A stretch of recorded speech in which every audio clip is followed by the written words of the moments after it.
Hopefully we're all in the right place. Enterprise YouTube versus managed video systems. My name is Eric Hards, one of the co-chairs for the new enterprise education side of streaming media. And I'm glad to see you all here, which means that maybe there is some interest on this side.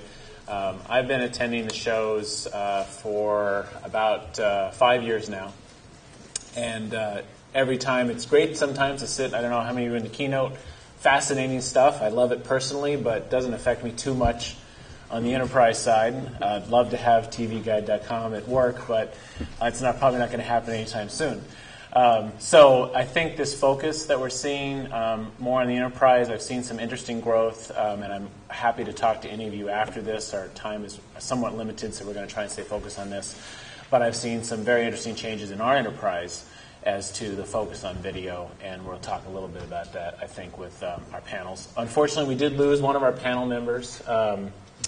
Sam is on East Coast, and unfortunately couldn't make it due to the storm, so there'll be just the three of us. And what I'd like to do is just do a quick introduction. I'll start with my esteemed panel here. David, if you want to tell us a little bit about what you're doing at Oracle and how you come to this panel. Sure. So I'm David Boyle, Director of Digital Media Technology for Oracle. I work in marketing, and my team is responsible for operations, programs, and platforms that support digital media technology for the media life cycle for Oracle marketing. So that would span the entire life cycle from acquisition, studios, editing, asset management, video players, live and on-demand webcasting, and then distribution on our Oracle web properties. And how I came to this panel is, well, frankly, we're engaged in a number of programs to manage the dramatic increase in demand for video as a communication and collaboration avenue for our official marketing channels as well as for our employees. So this is a very critical time for the enterprise as we're establishing kind of the foundation for policies and programs going forward in this area. I don't want to overplay social within the enterprise, although my company is actively involved in this, in productizing and selling these types of applications and platforms. However, as in most big corporations, there are cultural, structural, and political hurdles to navigate, and we're really in the early days at Oracle, and we feel like there's great promise, but there's a lot of work to be done. And Sid, how about you? Hello, I'm Sid Isbell. I work for WellPoint. We're a large health care company. You might know us as Anthem. I work in the Chief Technology Office, and I'm a video solutions architect, which means I basically design solutions around video. I also do enterprise architecture, so I'm often involved with things like unified communications, video conferencing, and broadcast and on-demand delivery. We've seen a huge uptick in the demand for video, not only internally, but also for our consumer space. And one of the things I find fascinating is looking at all the media channels that we're now using to communicate with our consumers and how that affects our internal solutions. And the scalability issues that you're now seeing when you're starting to do things like federate your internal UC with outside services. So it's really changing the way that we design the solutions in an enterprise, which used to be basically a little island. Maybe you had a little B2B, a little B2C, but we have 4,000 members. So, 4 million members. So if you scale that up, it really changes the picture considerably. So I'm very interested in YouTube because we find that our marketing areas tend to reach for the very simple, very visible solutions. So they go to like a YouTube to put content out there. And that might service our consumer space, but what happens internally when you start to hit some of those infrastructure issues, when you've got a lot of people going out to the internet to grab VOD? So been a network engineer for 20 years, so I tend to think of the infrastructure a bit when you want to deliver to, we have roughly 60,000 employees. And so on-prem, working at home, all kinds of combinations. So it gets interesting. Yeah, so I'm Eric Hards. I'm responsible for our enterprise video architecture at Lockheed Martin. And I actually am really pleased with the panel that we put together because we actually covered, we've got David a little bit more on the consumer marketing side. Sid was a little bit very heavy on the technical side, and then I'm kind of between the two of them. So we have a really good set of folks to hopefully get out some of this information we have, and then maybe work with each of you afterwards with more questions if you have that. But what I see from the shows that I've attended and also talking to them is everyone is having the same issues with the enterprise and what to do with video. So why don't I throw it into our first set of questions, something that I think is probably the first start in a lot of your individual projects is, how do you decide what you're going to do versus internal versus external? What is it that you're going to say, we're going to put everything external, we're going to keep everything internal, we're going to do a combination of both? How is that decision made and why? Either one of you. It really comes down to who your audience is,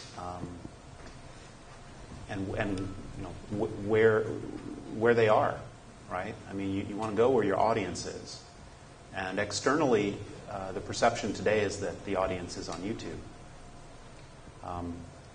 I agree with that in some respects, but.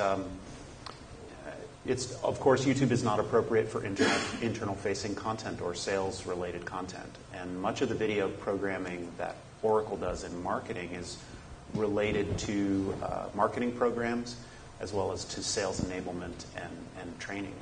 So, of course, that latter category is not appropriate to be external-facing. You need to establish entitlements to the content. It needs to be securely delivered. You need to ensure that it isn't shared inappropriately, and that the distribution conforms to our information security and protection policies. So for us, it's it is a user-focused strategy. So who the user is, where they are, and how best we should allow the user to consume the content. So we're talking about YouTube here, and I mean YouTube is fascinating because if I put content out there under our brand, I immediately see our competitors' content out there, right? So that's always fascinating when you're dealing with a marketing situation, that you can lose that consumer very easily. They just click on that little kitten over there or whatever it is, and they're gone. So that's a fascinating issue for me. And I don't know all the ways you can customize YouTube, and I think there's a lot of new technology emerging around that, but they're always going to market other people's content. That's their business. So there's vastly different needs for the consumer space than there is for our internal needs. We also are controlled by things like HIPAA, so we have regulations around what we can put out there, and we have to encrypt it all, and so there's lots and lots of, like the financial industry, you've got a lot of regulations around that.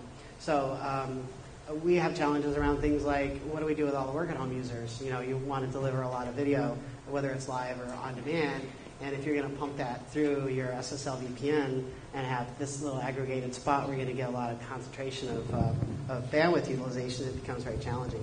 Now I'm talking to other companies who have massive amounts of bandwidth, and they're fine. They're like, oh yeah, we've got 30,000 people out in the cloud, and we just deliver through our VPN. Well, we just don't have that kind of bandwidth, right? So, we challenge our info security folks by trying to create rules and do things like split tunneling on our SSL VPN, where we can actually send video directly from the cloud into a web page that's already you've authenticated to some portal which is tied to LDAP, right? So the things that I wrote down in this are it's all around security, and that means encryption and permissions. You want to be able to control the assets, and in my world that means I don't want you to possess it. You actually have to fetch it from somewhere, but you can't download it. And that's a challenge because all my executives talk about podcasts. They have this concept of being able to download this content and detach from the internet and walk around with it. And I have to challenge that and say, no, we don't want you to possess the content on your device, because then you have control over it and you can do whatever you want with it. You could edit it and upload it to YouTube, right? So again, I'm an infrastructure guy, so I always think about the number of people consuming your content and how are you going to control that on your infrastructure, right? If you're out on YouTube, it's awesome because you're on your cellular phone and you're using the internet. You don't have to worry about the infrastructure to support it. But as soon as you're on-prem, you have a whole other ballgame. You've got to be able to deliver all that, whether it's live or on demand, all that content to your population without impacting other critical systems. So one thing I find interesting is most of the network guys don't consider video a critical system, right? Mm-hmm. They'll tell you, we don't need QoS for that, or we don't need to prioritize it. And actually, Cisco is a good example where they've just kind of allowed that to fall into a scavenger class, right? They've completely gone away from the RFCs. I don't want to get too technical, but anyway, it's a fascinating world where you're really challenged by people's view of video is not a business critical system, right? So what do you do with that? I think there's a lot of technicality here. What I'll do is wait for questions to see if people want to dig into that at all. But we were talking about the fact that there's a difference between the policy you create around controlling all those assets and the infrastructure you build to allow you to deliver it, right? So there's two very different worlds there. And that's actually an interesting stepping off point. If you were to look at, we have Oracle and WellPoint and then Lockheed Martin, we're definitely on the don't give them anything, don't give them access to anything, and we're controlling everything. So the problem with that is there's still content out there that needs to be viewed, that needs to be made available. And when you look at a Lockheed Martin, YouTube isn't exactly where we want to be advertising, yet we have our own YouTube channel. And there's very important reasons for it because we make phenomenal pieces of hardware that we want people to know about. So our marketing campaigns are out there, not necessarily to get you individually to buy an F-35 fighter, but to let... Why not? I think we might have... Oh, we have a few orders in the audience. Good to see. But it's a marketing campaign to let people know what we do and why. So we do take advantage of that, but that's about it. In fact, it's very tightly controlled. If I was, for instance, to go out and post a YouTube video about Lockheed Martin, I would get a few calls about getting it removed. And we have companies that we pay in order to search the internet for content that pops up about Lockheed Martin. So that's how controlled it is. And then internally, we have a similar thing where we don't allow streaming media through the firewall except very particular sites. And that was relatively recent. So looking at, instead of expanding the networking and allowing this bandwidth to out there, then it becomes a business question. Like you said, it's not a mission critical system, as Lockheed Martin would put it. In fact, more than likely, it means you're not doing your job if you're watching video. But I think that attitude is changing. I think that, and I'm seeing it right now, I'm in the midst of it right now with building a architecture for the enterprise so we can do, say, a simple live webcast across our corporation. We have 145,000 employees. If we get a good webcast of 10%, we're looking in the 5,000 range, 10,000 range. Our network can't handle that. We can't deliver, even with multicast, we can't deliver that kind of content. So we're in the process now of saying, great, we have this great product, but now we need either a CDN product or we need to host it externally, or where are we going to go, and what is that plan? So we're kind of in that infancy from that perspective. And then let me tie off that a little bit. When what is driving your initiatives? Is it the executive saying, I want to be able to look at it on an iPad? Is it the employees driving up saying that I've got great content I want people to see? Or is it everyone wants to be able to watch YouTube? So what's driving the initiatives internally, and where are you headed with that? Well, we're a public company, so profit drives pretty much everything. Revenue, driving sales, driving marketing, lead generation. That's our primary driver. And in terms of video, it's about, to me, it's about two things, right? It's about scalability and usability. Scalability from the perspective of the ability for every single employee sitting in an Oracle office or working remotely to access a live webcast of the president of the corporation or Larry Ellison at a large event. So internal facing and external facing. And the way you get to that is not either enterprise YouTube or a managed video system. It's not a zero-sum game. It has to be a combination of both, because both approaches have benefit. And when we say enterprise YouTube, I think there's two ways to break that phrase apart, right? So it's either a YouTube-like platform inside the enterprise that you're leveraging for employee-generated content, and it's also enterprise use of YouTube in an external content sense. So scalability to me is one of the pillars of any sound strategy, and usability has to be the other one. Because if, in my mind, usability leads to utilization, which leads to return on investment, which leads to ultimately business value. And we are a business after all, so that's kind of important. And if you can't show that you're meeting a business need, then you just won't get funded. So primarily, when we're talking about internal-facing content, it's really about that enabling our sales force. It's about time to market. It's about getting the information out, actionable information out to sales as quickly as possible in a way that's usable and scalable, and that I can take with me into a sales call and say, here's the demo on this product, and here's the slide deck, and here's my pitch. And the stuff that I don't show the customer, the competitive stuff, the analysis, and the competitive measures that sales uses tactically in those engagements. So as I said, it's not a zero-sum game. It is about looking at how do we scale the content, the distribution of that internal content, which is always going to be a challenge for internal networks. How do we leverage the cloud as much as we can to provide that scalability? Because to my mind, building an internal CDN, that's one way to go. But you have to recognize the implications once you get adoption down the road, that those 15 caching engines or those 15 servers that you're parking all over the globe, you could see growth in that area. That means you have to buy 20 more just in that region. Is that the road that you really want to go down? So it's these kinds of things, forward-looking, as you said, looking at approaches such as split tunneling for VPN users. And it is the advent. I mean, this is such a complex web here, and I'm trying to wrap it up by saying, look at the long term. When people say we have to be on YouTube now, yeah, we do, but what do we want to put out there, and what's the program? That can get out of control real quickly, believe me. Before you comment real quick, Sid, I wanted to just make a point on what you said, David, which is it's not about, okay, let's go do YouTube or let's go do internal. It's about the why, right? Is it the right thing to do? And if it is, how are we going to sustain it?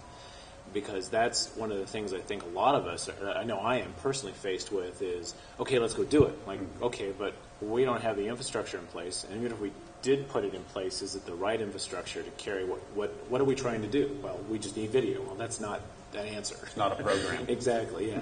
So I wanted to just reemphasize that, because I think it's really important when you're looking at your own initiatives. It's not about video delivery or YouTube or internal or whatever the case is. It's not about the technology, unfortunately, Sid. But you have to have the technology to back up that program. But it's really, why are you doing it, and then how are you going to sustain it? So I'm sorry to interrupt. No, I think that's a great point. We get focused on the technology, but it is the why, right? What's the business case? What are you going to do with that video that's going to benefit your business or your company?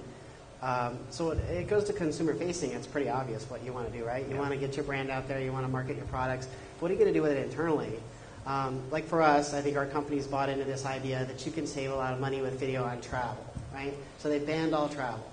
But they don't really have the infrastructure to support all the video they want to do. So now what? And so now we're left with this big gaping hole where we're trying to step into the next generation, but we're not quite there yet. And that's tough. And then you have other initiatives like bring your own device that impact the complexity of the solution, which takes the cost up.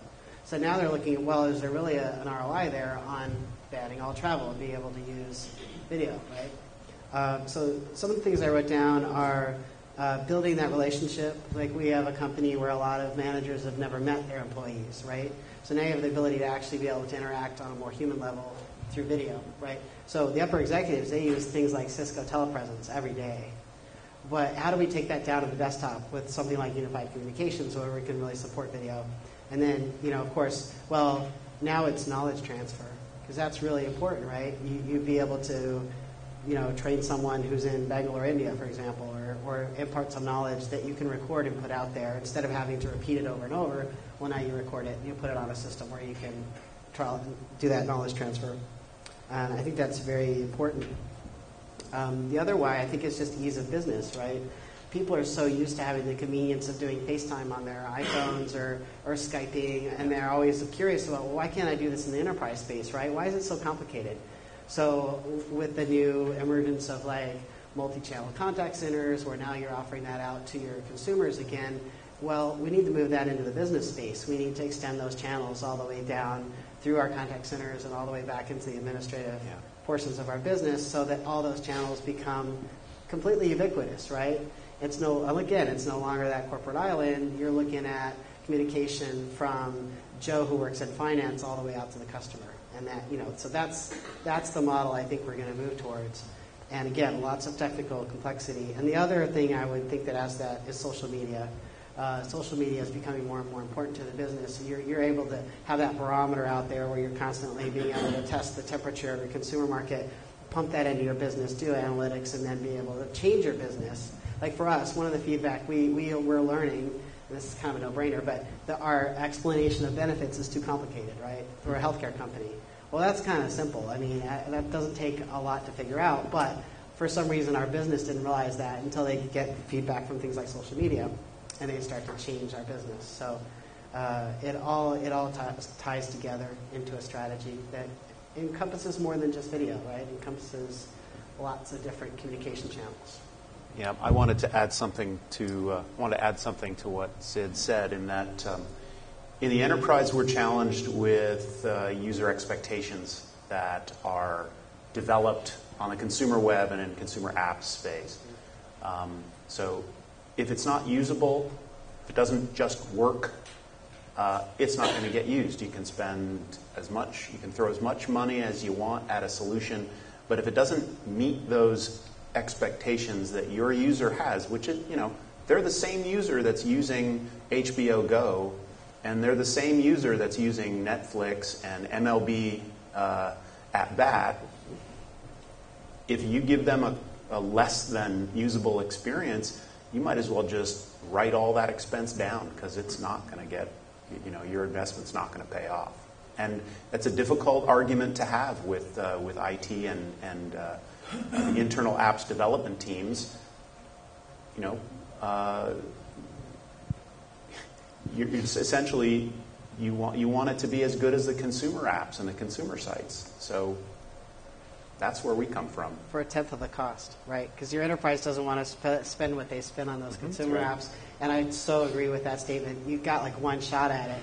And if you come out of the gate with something that doesn't perform well, your viewers won't come back. They'll tell all their friends, "Well, that was worth it." I had a green screen and I couldn't see anything, and so they won't come back. So the expectations are so high, and you have to come out of the gate with something that's so close to perfect because that's what they get at home on their TV or on their iPad. That it's very challenging. You have to be really, really ready to go out of the gate with these products and make sure they're almost flawless. And we have a situation where I'll give you a concrete example of how a less than usable experience translates to essentially additional expenditure. We offer Conference Bridge for every live internal webcast that we have. So if you've had a bad experience watching webcasts live internally, you're less likely to go and try it again and simply pick up the phone and spin the cash register at our conference vendors on our conference vendors invoice, right? So If it costs X dollars for me to lift up the phone and listen on the conference bridge, that the company wouldn't be spending if they were giving me a good experience on my desktop, that translates to real dollars. So that's one concrete example. And what's interesting, when you look at what both of you have said, we started out with video is not a mission critical, right?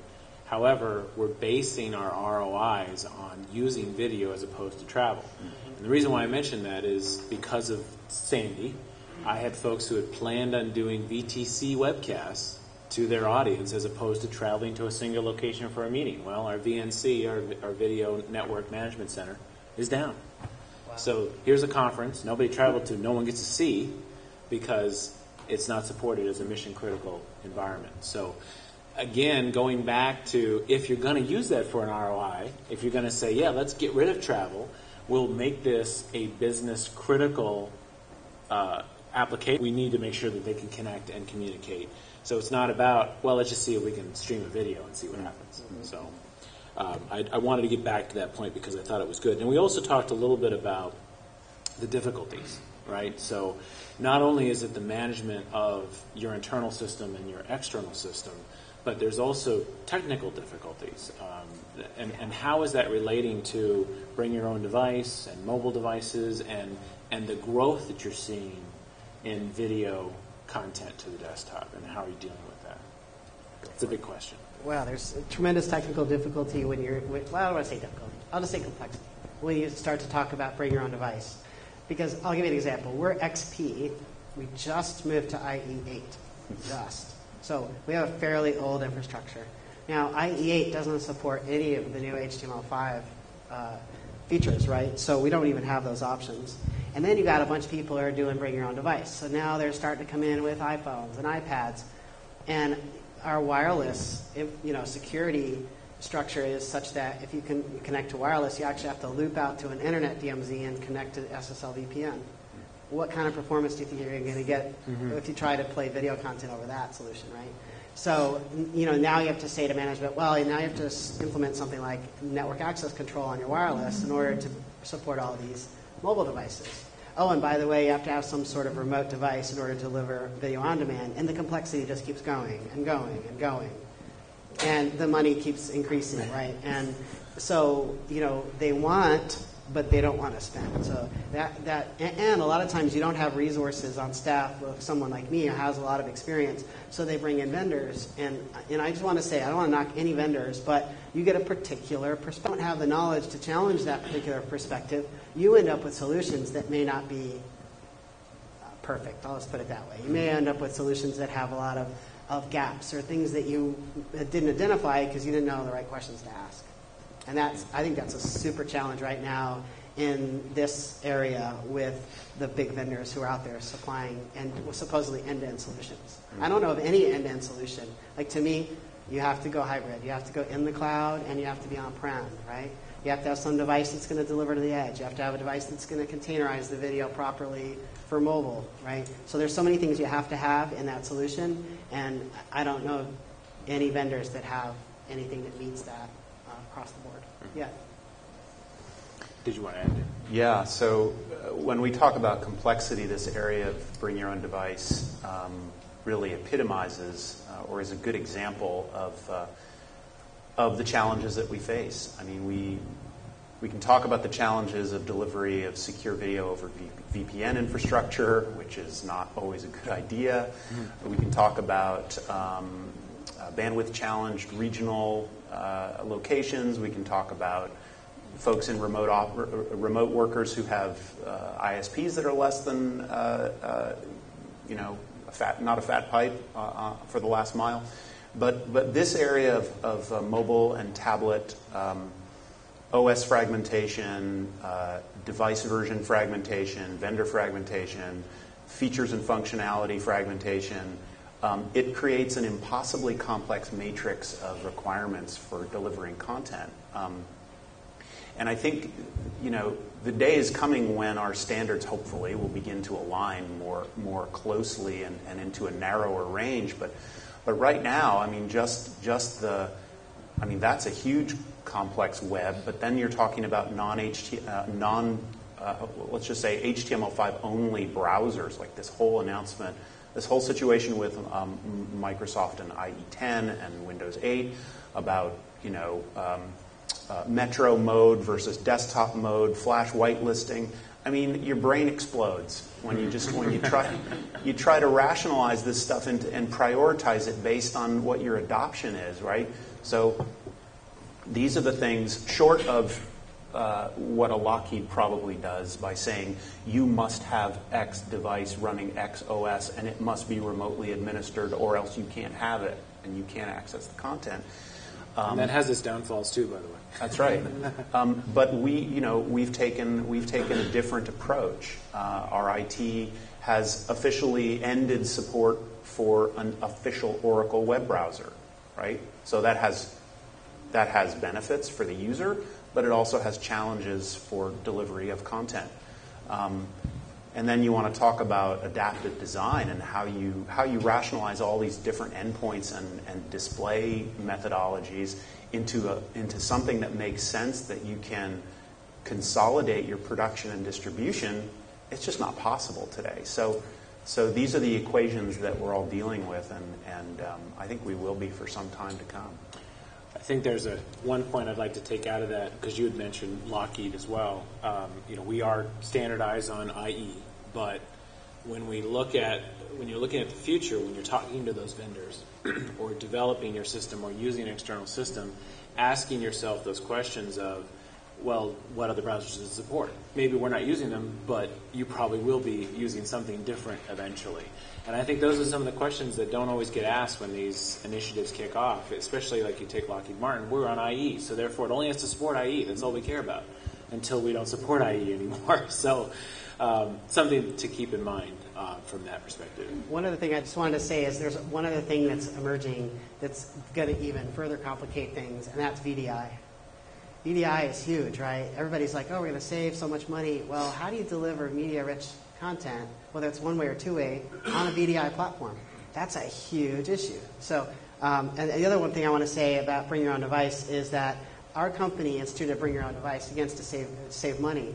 And so I have a corporately owned cell phone, right? So if I consume video content, the company's paying for that bandwidth. But if I suddenly go to my own device, guess who has to pay for that bandwidth? Me. So if we're now going to say, go consume all this content, and gee, well, you can consume it on your cellular phone, and you can participate in video conferences and everything else, guess what's going to happen? They're going to get socked with some huge bill and get really pissed off and not want to consume any of that content anymore. Right. And be really resentful of the company for not pointing that out. So there's a lot of issues around these new models with Bring Your Own Device, and so even beyond the technical complexities, there are also a lot of policy complexities around that as well. Yeah, I'm consoled a bit by by getting together with media and entertainment professionals in this setting. I know we're a separate conference, but we have opportunities to share experiences. And media and entertainment companies have embraced the cloud in a huge way. They understand the value. And, I have faith that the scale at which the cloud is being utilized today for not only for distribution, but also for creation and collaboration and measurement, it really holds a lot of value for us in the enterprise. It's just how do we rationalize that business model to our internal policy models? Well, the only thing I would say is that if I have 4,000 people in an office and they're going to go out to the cloud to consume something, it's unicast, right? Because you can't do multicast. And let's say it's only $300K per customer. That's over $1 gig just for those 4,000 employees. So if I expect there to be some sort of content that a lot of them are going to consume around the same time period, like for example, our CEO will send out an email and say, hey, I just launched this new video, go watch it. Now, if that video is on YouTube and they all come in, let's say a region comes in at 8 o'clock in the morning and they all click on that email and open it up around the same time, my network is, not only my LAN, but my internet circuit is now crushed. And critical business is at a stop.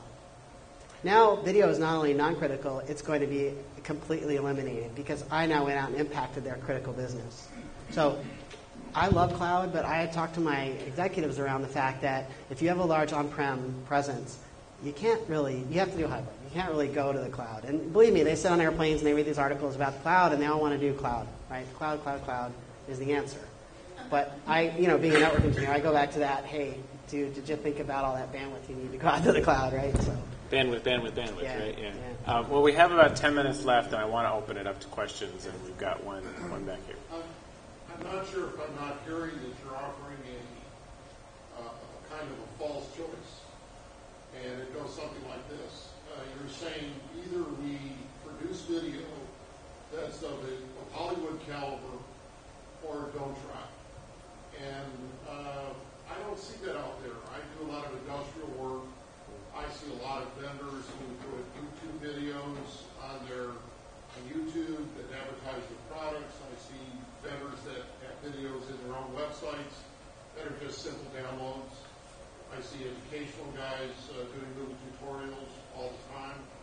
I see a huge level of activity in very low value added or small value added video content out there that's readily producible and readily available. So explain to me, I know you're all from big companies and you have big companies that will shoot a small video tutorial on how to log into SAP or how to do your timesheet or something like that, just small stuff internally, and it's Camtasia voiceover or something small. So don't you think you're shooting a little high and setting our level of expectation a little higher than necessary? I want to make a distinction between usability and production quality. Production quality is important if you're facing the customer with official messages or brand messages which contain a brand impression, because ultimately that will impact your customer's impression of your brand, and that's an important consideration.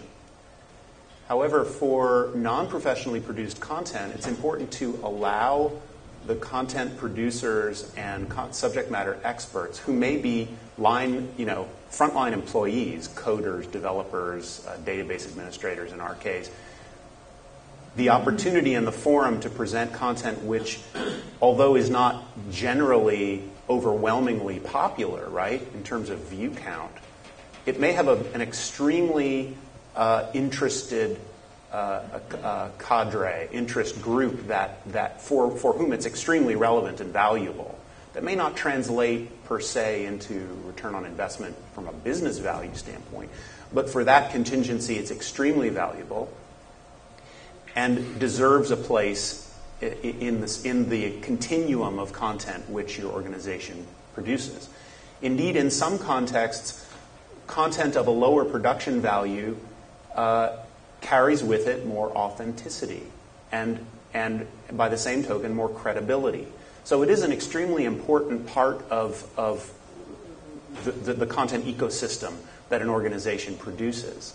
So I didn't want to present it as a false choice, just as the title of the session is a bit of a misnomer, a bit of a false choice, right? It is not a zero-sum game, either enterprise YouTube or managed video system, just as it isn't a zero-sum game, Hollywood content or user-generated content. It's a continuum, right? And it all has value.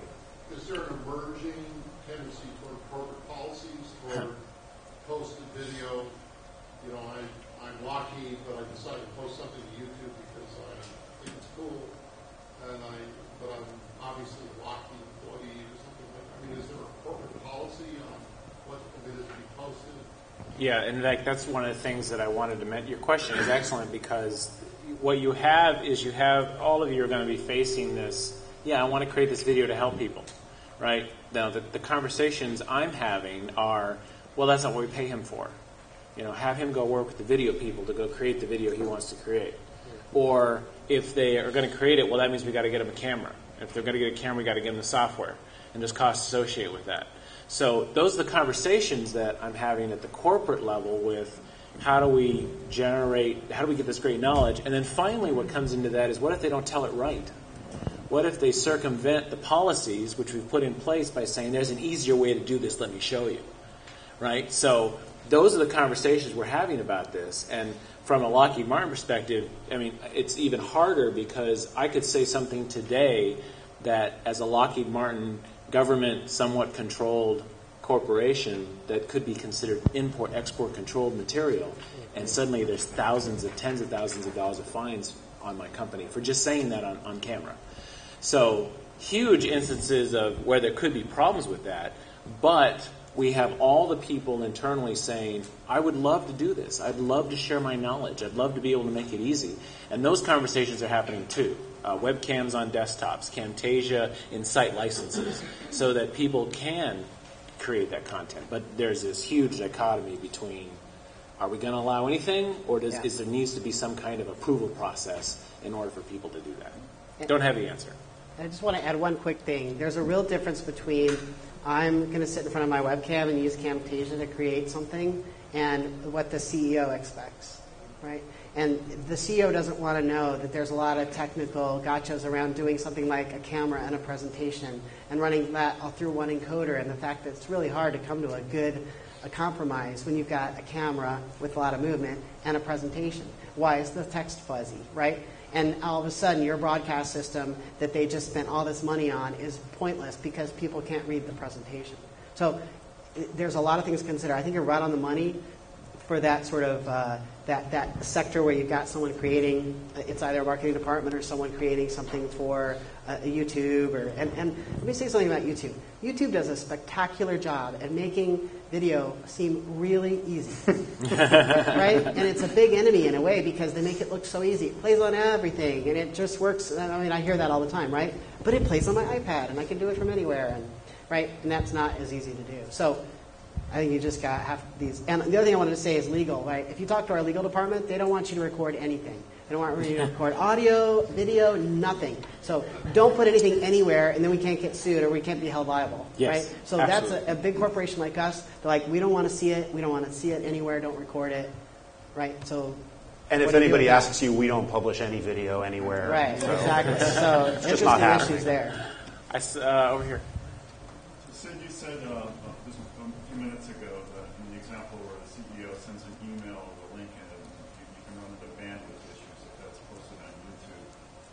I think the implication is that if you have a managed video system, you have more control over bandwidth burstiness. Can you give some details on that? How Sure. do you guys handle bursty bandwidth? Well, okay, so there's two really different areas, right? There's live and there's on-demand. So for live, we'll use something like multicast, right? And that gets us around a lot of the bandwidth limitations. But for VOD, it's really tricky because you don't know how many people are going to request it, and you may not know when, right? You may have some idea, so you have all these people who are probably going to come in and click on this email. So the strategy we take is to put some device locally where they're actually pulling that video from that device on the LAN. And that device also does intelligent things like, oh, you're on an iPhone, so I'm going to give you HLS. And you're on a Mac, so I'm going to give you Flash, right? So those kinds of devices, I think, are absolutely essential if you have a big on-prem consolidated presence of employees at a particular location, and you don't have just few gobs of money to spend on bandwidth. And anyway, at a certain scale, you can't put in enough bandwidth. You can't provide enough bandwidth for all that unicast. So you have to put something at the edge. And that's where I think the vendors... You have essentially your own little CDNs. You have to build that. And I think at some point the vendors have to get better at providing us simple and elegant solutions for that kind of delivery. And they're kind of starting to think about it, but we're just not there yet. We're not there with that. The network folks are happy to see that too. They would love to see that video taken off of their network and managed on their own CDN so that that bandwidth isn't as much of a consideration to them when somebody does click that link on that email. Right. And then also managing unicast connections, the other way we do it is, there's a limitation on how many connections can be done. Right. And once that's reached, well, that goes back to the usability issue that David brought up. So now we get calls from the customer saying, well, people can't see it. Well, you might want to let us know the next time you send an email out, so maybe we can give you enough bandwidth in order for people to watch it. So there's a little there's bit of no give and take. elegant message. That, it's just like you've reached your connection. Want to try later. Sorry, you can't watch. There's no nice little thing like, oh, well, you're fourth in line. We'll give you this video later, right? And there's no elegant solution for that either. So there's a lot of challenges around providing this sort of awesome, simple YouTube-like experience in the enterprise. It's just very costly and very complicated.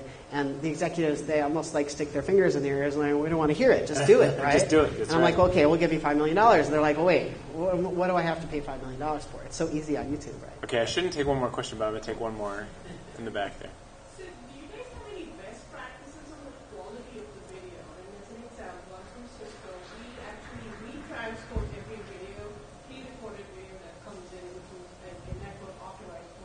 Mm-hmm. You seem to get a lot of feedback, and you change my video and you get preserved in the high quality that I put in.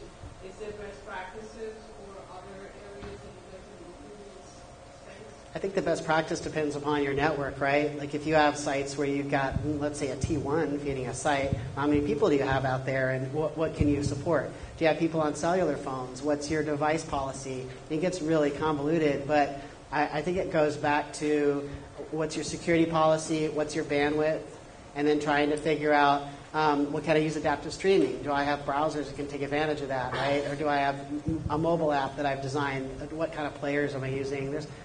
So what I'm saying is there's so many components and criteria that you want to consider when you design that policy. And you need so many different areas of your business, right? Like you need your network people, you need your video production people. You need to think about, well, I can't use Windows Media anymore because that won't work on a mobile device, right? So now I've got to change to something standard like H.264. So there's just a lot of different areas that you need to think about. So there is no one answer, right? Like if you have RIM in your environment, well, then you got to deliver to RIM, right? If you're doing BYOD, then you've got to convert it to like 800 different formats, right? So and adaptive streaming, and you've got to do a lot of fancy stuff. So I would look to the industry to try to simplify that, like maybe 265 or MPEG-Dash or something where we all can sort of arrive at not only a standard for broadcast, but a standard for UC, a standard for video conferencing. Like what if we all moved to H.265? Okay, wouldn't that simplify things? Because now we're on one format, and now the mobile chip makers can make decode chips for that, and it'll work for streaming and for two-way, for encoding as well. So that's the hope. I'm going to have to Good cut it short. Unfortunately, we're out of time. I wanted to thank the panelists. Thank you very much.